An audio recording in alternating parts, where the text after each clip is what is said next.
My name is Marjan Safinia, and I'm one of the directors of And She Could Be Next.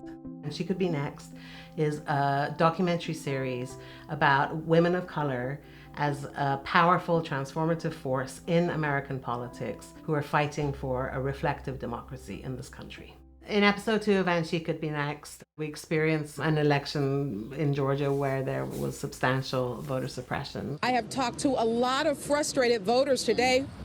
They are splitting the line in two. You have to get your ID verified with a form in one line, then get back out and go to the back of this huge line to vote.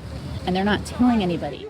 Thousands of voters were forced to vote a provisional ballot today due to machine breakdowns and shoddy election administration overseen by the current Secretary of State, Brian Kemp. Having seen the fight to have those votes counted, it culminates in sort of crescendos in the scene at the Georgia State Capitol. The Capitol building itself has a feeling of the weighty white history of the state of Georgia. You know, all the oil paintings are older white men. We had heard that there was going to be some kind of a rally.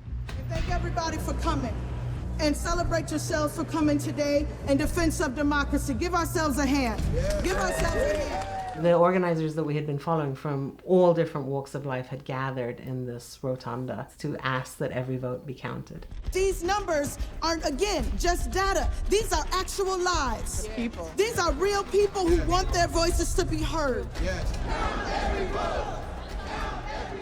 So as the voices of the people raised under the dome of the Capitol, suddenly we would hear from the outside of the crowd people starting to get arrested. And very, very quickly the Capitol Police made their way to a woman called Mary Hooks, who was leading the chants and the protests.